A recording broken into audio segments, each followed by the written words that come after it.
नमस्कार दोस्तों, स्वागत है आपका मेरे YouTube channel Indian bull versus bear Hindi में। यह इस video series the final missing piece का 12वां वीडियो है। इस सीरीज़ में मैं इंडियन शेयर मार्केट के जितने भी मेजर सेक्टर्स हैं, उनके टॉप 10 कंपनीज़ का पिछले 10 सालों का शेयर प्राइस मूवमेंट को ट्रैक करता हूँ और उसके बेसिस पे कुछ एक ट्रेंड पकड़ने की कोशिश करता हूँ। ये ट्रेंड हर उस इंसान के लिए काम का है जो कि उस सेक्टर में इंटरेस्टेड है। इस वीडियो में मैं जो सेक्टर को देख रहा हूँ वो है कैपिटल गुड्स, इलेक्ट्रिकल इक्विपमेंट। आगे बढ़ने से पहले ये डिस्क्लेमर को ध्यान से पढ़ लीजिए। और अगर आपने अभी तक इस चैनल को सब्सक्राइब नहीं किया है तो प्लीज़ चैनल को सब्सक्राइब करिए और अपने फ्रेंड्स और फैमिली के साथ शेयर करिए, कमेंट करिए, लाइक करिए इस वीडियो को और बेल आइकन को प्रेस कर दीजिए। भाई कैपिटल गुड्स और इलेक्ट्रिकल इक्विपमेंट जो सेक्टर है, इस सेक्टर में वो कंपनीज आती हैं जो इलेक्ट्रिकल मशीनरी और इक्विपमेंट्स की जो बनाने का को बनाती हैं वो, और जो equipments power generation, transmission, distribution in चीज़ों के काम आता है और बाकी की इंडस्ट्रीज़ में बनाने के काम आता है। उन मशीनों को और इक्विपमेंट्स को बनाने का को जो कंपनीज बनाती हैं वो कंपनीज इस सेक्टर में आती हैं। इंडिया का जो इंफ्रास्ट्रक्चर का डेवलपमेंट है और इंडस्ट्रियलाइजेशन है उसके लिए बड़ा क्रूशल रोल प्ले करता है ये सेक्टर। गवर्नमेंट है वो इस सेक्टर को सपोर्ट करती है। वो पीएलआई स्कीम मेन स्कीम है जो जिसके थ्रू गवर्नमेंट इस सेक्टर को सपोर्ट करती है। और वो स्कीम का जो मेन पर्पज़ है वो ये है कि जो इलेक्ट्रॉनिक कंपोनेंट्स हैं उसको इंडिया में ही बनाया जाए, जिससे कि चाइना जैसी कंट्रीज़ पे जो डिपेंडेंसी है जहाँ से हमें इंपोर्ट करना पड़ता है काफ़ी मात्रा में, उसको कम किया जा सके। और इस स्कीम के तहत 4 से 5 बिलियन डॉलर का इंसेंटिव दिया जाता है। कुछ चुनौतियाँ भी हैं इस सेक्टर के सामने, जैसे कि अभी भी इंपोर्ट काफ़ी डिपेंडेंसी है इंपोर्ट पे, और टेक्नोलॉजिकल एडवांसमेंट जो हो रहे हैं उसके कारण जो कंपनीज इस सेक्टर में काम करती हैं उनको रिसर्च में बहुत पैसा लगाना पड़ता है और उन्हें टेक्नोलॉजी एडवांसमेंट को कैचअप करने के लिए अपने फैक्ट्री के में भी काफ़ी इन्वेस्ट करना पड़ता है। ठीक है, अब हिस्टोरिकल ट्रेंड को आइडेंटिफाई करने के लिए 5 ग्राफ अपन लोग देखेंगे। पहला रहेगा ईयरली रिटर्न्स ग्राफ, दूसरा रहेगा ईयरली स्विंग ग्राफ जिसमें देखेंगे कि कितने महीनों में फ़ायदा रहा, कितने महीनों में नुकसान रहा पिछले 10 सालों में। फिर देखेंगे मंथली रिटर्न्स ग्राफ, पिछले 10 सालों में हर महीने कितना रिटर्न रहा, कितना फ़ायदा कितना नुकसान। फिर चौथा ग्राफ है मीन मंथली रिटर्न्स ग्राफ, इसमें मैंने उन 10 सालों का एवरेज ले लिया हर महीने में और उसको एक ग्राफ के थ्रू दिखाया। ये काफ़ी हेल्प करता है ट्रेंड पकड़ने में, ये वाला ग्राफ जो है। और आखिरी ग्राफ रहेगा मंथली स्विंग ग्राफ, जिसमें कि ये देखेंगे कि हर महीने पिछले 10 सालों में कितने बार फ़ायदा रहा है, उस महीने पिछले 10 सालों में कितनी बार नुकसान रहा है। जो टॉप 10 कंपनीज है इस सेक्टर की, उसमें 9 लार्ज कैप कंपनी है और 1 मिड कैप कंपनी है। ठीक है, और ये पूरा वीडियो जो है ये केवल एजुकेशनल पर्पज़ के लिए है, कोई बाय होल्ड और सेल रिकमेंडेशन नहीं है। लेकिन इस वीडियो को पूरा देखिएगा, इसको स्किप मत करिएगा बीच में, क्योंकि इसमें जो अपन लोग ट्रेंड पकड़ने का तरीका सीखेंगे वो आपको आगे बहुत काम आएगा और आप खुद फिर अपने इन्वेस्टमेंट डिसीजन ले पाओगे उसके बेसिस पे। ठीक है, अब इसको पहला ग्राफ देखते हैं जो कि है yearly returns graph. Yearly returns जो ग्राफ है उसमें ये लाइन ग्राफ, इसमें 2 लाइनें हैं। एक है पहली ये ब्लू लाइन जो कि ईयरली यानी सालाना रिटर्न का परसेंटेज में बताती है, और दूसरी है ये ऑरेंज लाइन जो सालाना परसेंटेज क्यूमुलेटिव फॉर्म में दिखाती है, यानी कंपाउंडिंग का तरीके से दिखाती है। तो 2015 से अगर अपन देखें तो 2015 एक एवरेज सा साल रहा इस सेक्टर के लिए, केवल 6.5% का रिटर्न था। लेकिन 2016 काफ़ी ख़राब साल रहा इस सेक्टर के लिए, -16.49% का रिटर्न। 2017 थोड़ा ठीक साल, काफ़ी ठीक रहा इस सेक्टर के लिए साल, और 25.22% का रिटर्न। 2018 लेकिन काफ़ी ख़राब साल रहा इस सेक्टर के लिए, -30.94% का रिजल्ट रिटर्न। 2019 भी खराब रहा, 35.62% का नेगेटिव रिटर्न, तो नुकसान रहा 35.62% का। लेकिन फिर 2020 जो है वो काफ़ी अच्छा साल रहा है सेक्टर के लिए। 50.17% का रिटर्न 2020 में। 2021 और बेहतरीन साल रहा, कमाल का ही रहा, 109.92% का रिटर्न। 2022 भी काफ़ी अच्छा रहा, 34.19% का रिटर्न।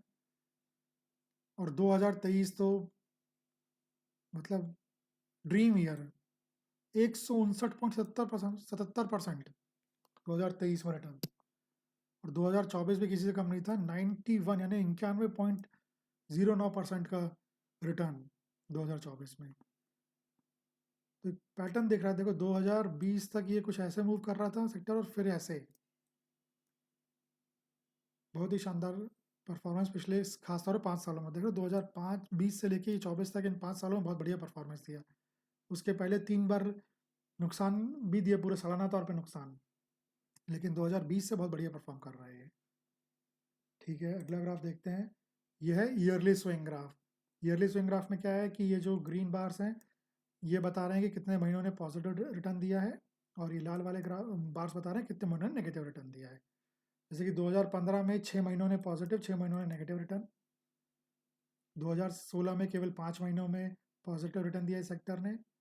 2017 में 7 महीनों ने पॉजिटिव, 2018 में केवल 5 महीनों ने पॉजिटिव, 2019 में भी केवल 5 महीनों ने पॉजिटिव। लेकिन फिर 2020 में आया, 2020 में 7 महीनों ने पॉजिटिव रिटर्न दिया, 2021 में 10 महीनों ने पॉजिटिव, 2022 में 8 महीनों ने पॉजिटिव, 2023 और 2024 दोनों में 10-10 महीनों ने पॉजिटिव रिटर्न दिया है इस सेक्टर ने। अब इन दोनों ग्राफ्स को साथ में रख के देखते हैं कि क्या समझ में आता है। ये इन दोनों ग्राफ को साथ में रखा तो क्या समझ में आया? पहली चीज़ कि कंपाउंडिंग के कारण जो क्यूमुलेटिव रिटर्न है वो 939.68% का रहा है पिछले 10 सालों में, यानी कि 10 गुना। मतलब कि 2015 के शुरुआत में जो किसी ने इसमें पैसा डाला इस सेक्टर में, उस पैसे को निकाला नहीं, तो 2024 से ख़त्म होने तक वो पैसा जो है वो 10 गुना हो गया। ठीक। और क्या है? CAGR, पिछले 10 साल का CAGR जो है इस सेक्टर का वो है 26.38% का। काफ़ी बढ़िया CAGR है। तीसरी चीज़ क्या है कि पिछले 10 सालों में 3 साल सालाना लेवल पे इसने नेगेटिव रिटर्न दिए हैं। तो ठीक है भाई, CAGR अच्छा है, कंपाउंडिंग बहुत बढ़िया हुई है, लेकिन फिर भी आप देखो पिछले 10 में से 3 साल, 2016 का साल था, 2018 का, 2019 का, इन 3 सालों में इस सेक्टर ने सालाना लेवल पे नेगेटिव रिटर्न दिए हैं। ठीक है भाई, आगे बढ़ते हैं। सबसे बढ़िया साल पिछले 10 सालों में 2023 इसके लिए रहा, ये रहा 2023। 2023 में इस सेक्टर ने 159.77% का रिटर्न दिया, बहुत ही बढ़िया। कुछ और भी बढ़िया साल रहे हैं, लेकिन 2023 तो बहुत ही बढ़िया। सबसे खराब साल जो पिछले 10 सालों में रहा है वो रहा है 2019, ये वाला साल। ठीक है, इस साल में -35% का रिटर्न था इस सेक्टर का। ठीक है, अगले ग्राफ में मूव करते हैं। ये है अगला ग्राफ, है मंथली रिटर्न्स ग्राफ। ये ग्राफ क्या है? 12 छोटे छोटे ग्राफों से मिलकर बना हुआ है। हर एक ग्राफ जो है, हर एक महीने के लिए एक एक ग्राफ है अपना। जनवरी के लिए एक, फरवरी के लिए एक, मार्च के लिए एक, ऐसे सब हर महीने के लिए एक ग्राफ है। और ये जो हरे कलर के बार हैं ये दिखाते हैं कि फ़ायदा रहा है इस साल में, और पॉजिटिव रिटर्न और कितना रहा है। वहीं ये जो लाल वाले ग्राफ है बताते हैं कि नेगेटिव रिटर्न रहा है, यानी कि नुकसान दिया इस सेक्टर ने इस महीने और इस साल में, और कितना दिया है वो भी यहाँ पे दिखता है। तो इस तरीके से अगर अपन देखें तो जनवरी महीने में पिछले 10 सालों में 6 साल पॉजिटिव रिटर्न रहा दिया इस सेक्टर ने, और 4 साल नेगेटिव। फरवरी में भी 6 फायदे 4 नुकसान। मार्च बेहतर रहा है, 7 फायदे और 3 नुकसान, उसमें से एक ये कोविड क्रैश है 2020 मार्च का। अप्रैल और बढ़िया महीना रहा है इस सेक्टर के लिए, 8 फायदे और केवल 2 नुकसान। मई औसत महीना है, एवरेज बिल्कुल 5-5-5 बार फायदा, 5 बार नुकसान। जून भी औसत 5 फायदे 5 नुकसान। लेकिन जुलाई काफ़ी बढ़िया रहा है, 8 बार फायदा केवल 2 बार नुकसान। ये केवल ये 2 साल नुकसान, बाकी ये 8 साल फायदा दिया है। अगस्त थोड़ा सा एवरेज से बेहतर है, 6 फायदे 4 नुकसान। सितंबर पूरी तरीके से एवरेज, 5 फायदे 5 नुकसान। अक्टूबर अच्छा महीना है इस सेक्टर के लिए, 7 फायदे 3 नुकसान। नवंबर बिलो एवरेज कह सकते हैं, 4 फायदे 6 नुकसान। और दिसंबर अबव एवरेज कह सकते हैं, 4 फायदे और 6 फायदे और 4 नुकसान। ठीक है, अगले ग्राफ देखते हैं। मीन मंथली रिटर्न, इसमें मैंने एवरेज ले लिया हर महीने में पिछले 10 साल का। तो उससे एक चीज़ तो क्लियर हो गई कि जो सितंबर का महीना है ये ज़्यादा अच्छा नहीं रहता इस सेक्टर के लिए, उसमें तो इंटरेक्ट नेगेटिव रिटर्न ही है। उसके अलावा भी देखो तो ये मार्च, फरवरी और जनवरी ये भी कुछ खास नहीं है, ऑल्दो ठीक है थोड़ा सा फ़ायदा होता है, लेकिन कोई बहुत ज़्यादा फ़ायदा नहीं होता है इन 3 महीनों में भी।